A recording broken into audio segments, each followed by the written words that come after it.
5 দিনৰ পিছত দুই সাম্প্ৰদায়িক শক্তিৰ বিৰুদ্ধে দুখন যুদ্ধত অৱতীৰ্ণ হ'ব নগাঁও লোকসভাৰ কংগ্ৰেছ দলৰ প্ৰাৰ্থী প্ৰদ্যুৎ বৰদলৈ। উল্লেখ্য যে আজি নগাঁও লোকসভাৰ ৰহা সমষ্টিৰ কচুৱা তিনিআলিৰ এখন নিৰ্বাচনী সভাত অংশ লৈ কংগ্ৰেছ প্ৰাৰ্থীগৰাকীয়ে এই মন্তব্য কৰে। দুটা সাম্প্ৰদায়িক শক্তিৰ বিৰুদ্ধে মই যুদ্ধত নামিছোঁ।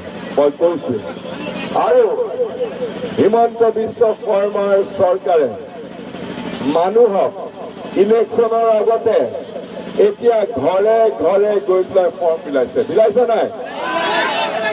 সমষ্টিটোৰ মাধৱপাৰা আৰু গেৰজাইপা পঞ্চায়তৰ 200 লোকৰ উপস্থিতিত অনুষ্ঠিত সভাখনত কংগ্ৰেছ AIUDF আৰু বিজেপি দলক সাম্প্ৰদায়িক দল বুলি মন্তব্য কৰে কংগ্ৰেছৰ প্ৰাৰ্থী প্ৰদ্যুৎ বৰদলৈ। তেওঁ বিজেপি আৰু AIUDF দলক ক্ষুৰধাৰ সমালোচনা কৰি কয়, দুয়োটা দলে ধৰ্মৰ নামত ৰাজনীতি কৰি জাতিটোক বিপথে পৰিচালিত কৰি আহিছে। নিৰ্বাচনী সভাখনত নাদিম জাভেদকে ধৰি কেইবাগৰাকীও ৰাষ্ট্ৰীয় পৰ্যায়ৰ নেতা উপস্থিত থাকি কংগ্ৰেছ দলৰ প্ৰাৰ্থী প্ৰদ্যুৎ বৰদলৈ ভোট দি ৰাহুল গান্ধীৰ হাত শক্তিশালী কৰাৰ বাবে আহ্বান জনায়।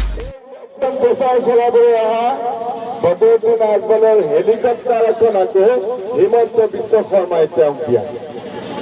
হিমন্ত বিশ্ব শৰ্মাই দিয়া হেলিকপ্টাৰত উঠি বদৰুদ্দিন আজমলে মুছলমান এলেকাবিলাকত মুছলমান মানুহসকলক কৈছে যে আমাৰ কেণ্ডিডেটক ভোট দিয়া।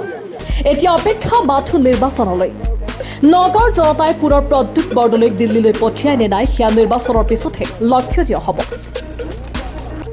News desk report, Assam live.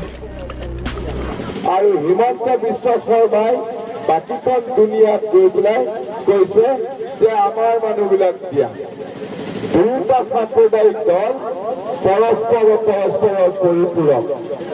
তেওঁলোক যিমান দিনলৈকে অসমত থাকিব, বদৰুদ্দিন আজমলৰ AIUDF পাৰ্টি যেতিয়ালৈকে অসমত থাকিব, সিমান দিনলৈকে হিমন্ত বিশ্ব শৰ্মাই হিন্দু মুছলমান ৰাজনীতি কৰাৰ কাৰণে সুযোগ পাব, সুবিধা পাব। এইটো কথা মনত ৰাখিব। গতিকে এই নিৰ্বাচনত আপোনালোকে প্ৰত্যেকে জানিব লাগিব যে বদৰুদ্দিন আজমলৰ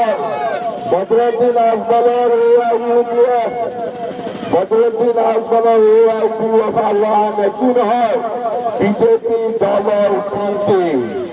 আপোনালোকে বদৰুদ্দিন আজমলৰ প্ৰাৰ্থী আমিনুল ইছলামক পৰাস্ত কৰক আৰু বিজেপি দলৰ যিজন প্ৰাৰ্থী সুৰেশ বৰা, যিজন আগতে আলফাত আছিলে, যিজনৰ ভয়ত গোটেই মধ্য অসমৰ মানুহৰ ভয়ত ৰাতি টোপনি নগৈছিল।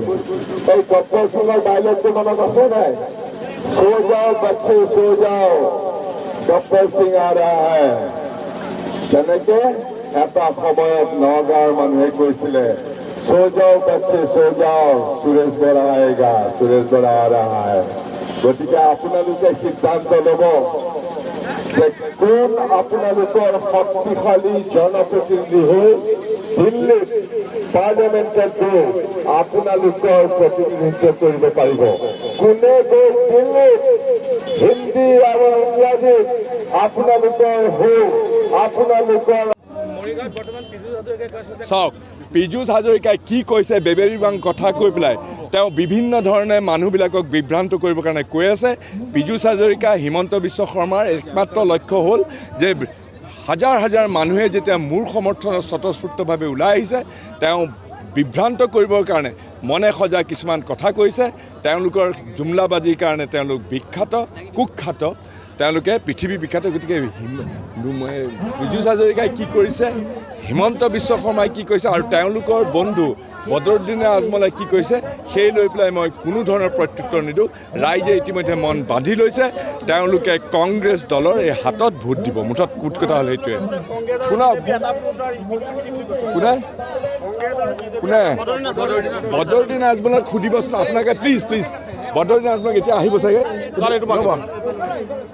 বদৰুদ্দিন আজমলক সুধিব যে আপুনি যিখন হেলিকপ্টাৰ লৈ পেলাই প্ৰচাৰ কৰি ফুৰিছে, আপোনালোকৰ হেলিকপ্টাৰখন হিমন্ত বিশ্ব শৰ্মাই দিয়া হয় নে নহয়? প্লিজ সেইটো সোধক। সেইটো সুধি পেলাই উত্তৰটো কি দিয়ে মোক ক'ব। শুনি লওক হিমন্ত বদৰুদ্দিন আজমলে কি উত্তৰ দিয়ে মোক প্লিজ ক'ব। আপোনালোকে সুধিব, মই আপোনালোকক ৰিকুৱেষ্ট কৰিছোঁ। আৰু একালৰ সতীৰ্থ মই নাজানিছিলোঁ যে তেওঁৰ ইমান কুকীৰ্তি আছে। সঁচা কথা ক'বলৈ এতিয়াহে মানুহে গোটেই তেওঁ দিয়া আগৰ চিঠিবিলাক, তেওঁ দিয়া যিবিলাক তেওঁৰ কাম কাজ সেইবিলাকৰ যে তথ্য পাতি দেখিছে মই তবধ মানিছোঁ, মই সঁচাকৈ তবধ মানিছোঁ।